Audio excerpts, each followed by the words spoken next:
Direktur Eksekutif Kata Data Insight Center atau KIC, kami persilahkan.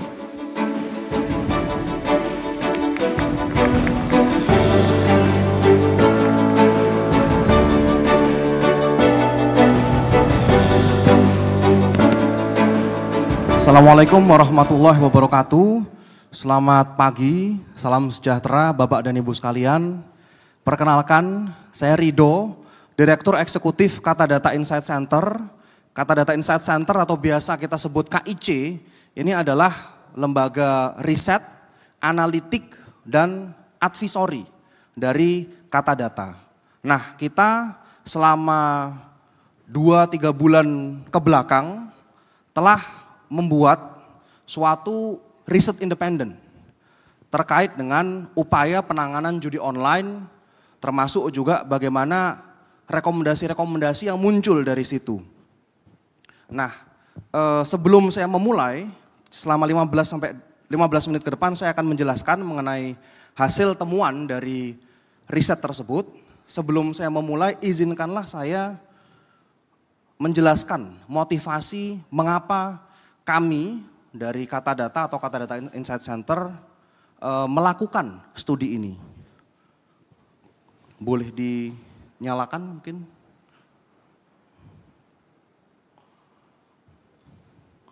Oke, di Kata Data Bapak dan Ibu sekalian kita punya tagline atau moto, kalau bicara pakai data.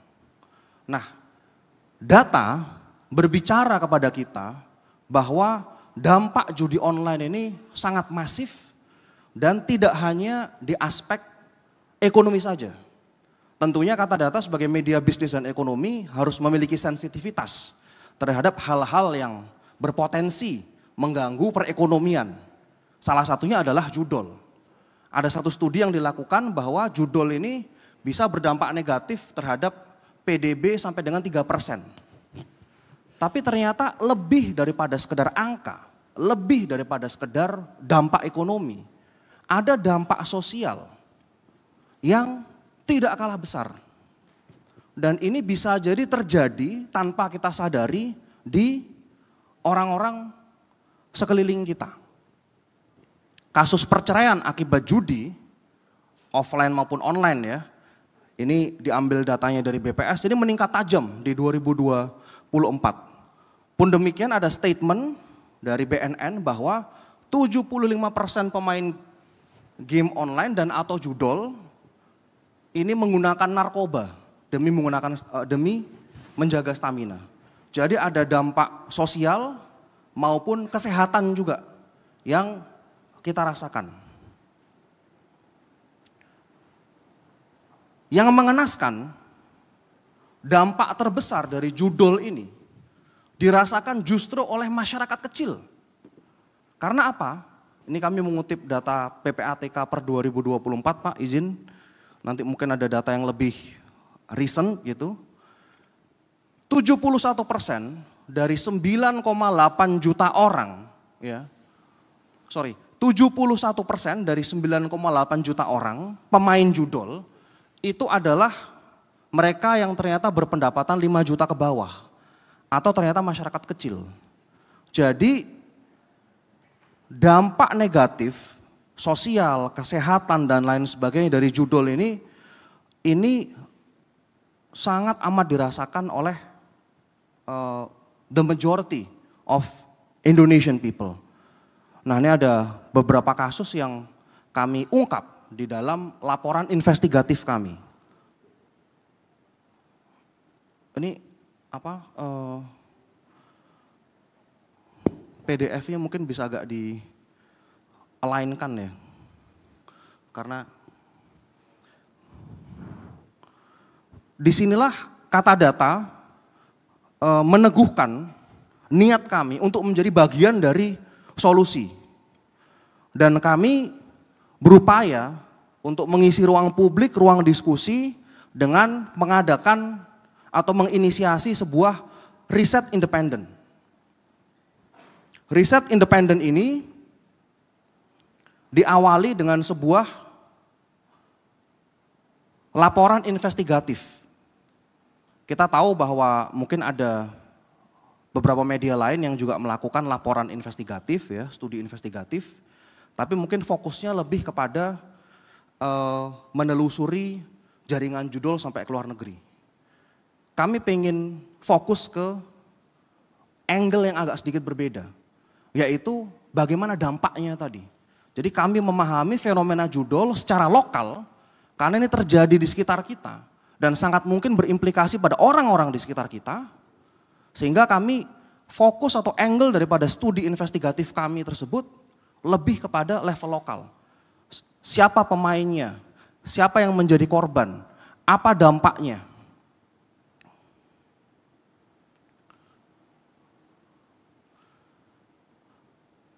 Studi investigatif tersebut terus kemudian menjadi informasi awal untuk kami melakukan in-depth research untuk masuk lebih dalam lagi, menganalisa, ini udah masuk ke area yang lebih teknis ya.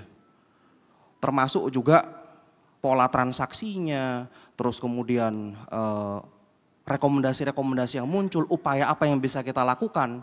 Ini kami melakukan in-depth research, udah terbit dan mungkin nanti kalau bisa diunduh di halaman Kata Data Insight Center, kami akan bagikan linknya, 56 halaman, komprehensif. Ini kami terbitkan tentunya selain berdasarkan laporan investigasi tadi, juga berdasarkan hasil high level dialog yang kami selenggarakan bekerja sama dengan Perbanas. Karena perbankan adalah stakeholder utama di dalam isu ini. Tadi sempat disampaikan oleh Pak Meta bahwa kita menyelenggarakan high level dialog bekerja sama dengan Perbanas di bulan April, dihadiri oleh key stakeholders ya, policy makers, regulator, termasuk juga pelaku industri perbankan dan asosiasi-asosiasi terkait lainnya.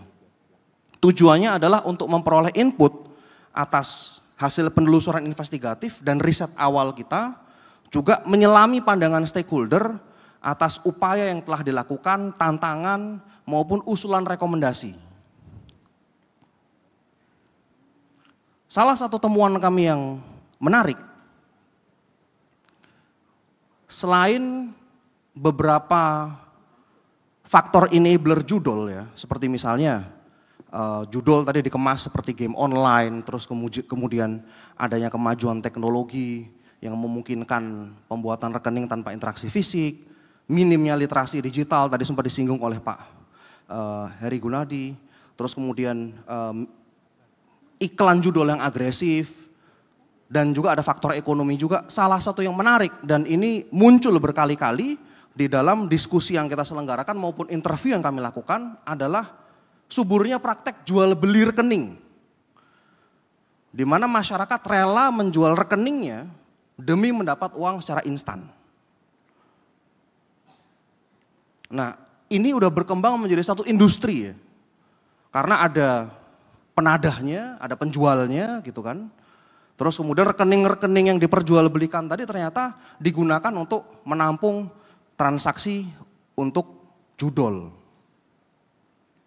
Ini yang saya maksudkan dengan kenapa jual beli rekening tadi muncul sebagai satu enabler yang stand out di dalam diskusi-diskusi dan interview yang kami lakukan.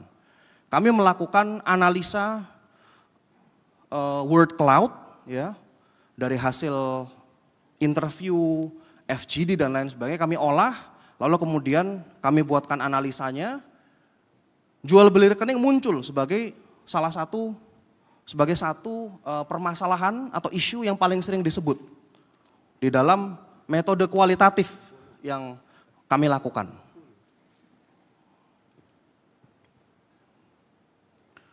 Di sini tentunya yang patut digarisbawahi, patut menjadi highlight adalah perbankan dan stakeholder lainnya telah berupaya maksimal untuk menangani dan memberantas judul lewat KYC dan berbagai upaya untuk menyesuaikan dengan best practice seperti disampaikan oleh Ketua Perbanas tadi. Kemudian upaya yang dilakukan oleh PPATK, Komdigi, OJK, dan BI sudah sangat luar biasa. Tapi memang masih terdapat banyak tantangan yang kami soroti atau kami highlight di dalam policy paper kami tersebut. Tantangan ini ada di level hulu, intermediate, maupun hilir. Di hulu misalnya ada fenomena di mana ketika satu akun judol diblokir gitu ya. Ini muncul yang lain, jadi mati satu tumbuh 1000. Lalu kemudian banyaknya rekening, berlapisnya transaksi, penggunaan merchant aggregator itu juga menyulitkan upaya pendeteksian. Nah, yang juga menarik dan mungkin bisa menjadi topik diskusi kita selanjutnya adalah bagaimana kita menyusun kerangka regulasi, regulatory framework yang mampu memberikan atau yang mampu memberikan efek jera bagi pelaku jual beli rekening. Karena nih kalau kita berdiskusi gitu ya mungkin dengan perbankan dan lain sebagainya, ini ada aspek hukum perdata maupun pidananya gitu kan di situ kan. Gimana kita menemukan formulasi regulasi yang bisa memberikan efek jera terhadap pelaku jual beli rekening. Rekomendasi yang kami tawarkan di dalam policy paper tersebut itu tentunya berlandaskan pada sinergitas dan kolaborasi antar lembaga yang berlandaskan pada 3 pilar.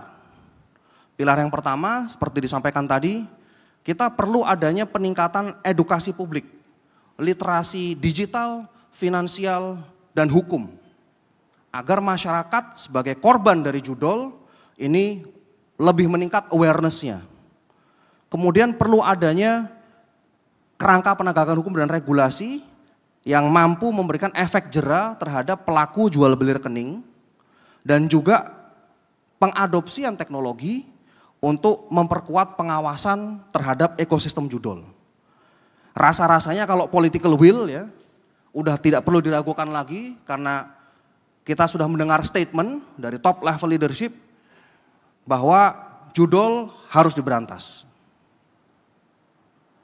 Dan kami di Kata Data, khususnya Kata Data Insight Center, berkomitmen dan siap untuk mendorong agenda lanjutan sebagai tindak lanjut dari upaya-upaya yang dilakukan oleh seluruh stakeholder. Kami siap untuk mendiseminasikan policy paper kami. Ini adalah satu langkah awal tentunya. Kami juga siap memfasilitasi forum-forum strategis seperti ini gitu ya. Dan juga kami siap menjadi bagian dari upaya edukasi publik untuk meningkatkan literasi digital, finansial, dan hukum masyarakat. Demikian dari saya, terima kasih. Wassalamualaikum warahmatullahi wabarakatuh.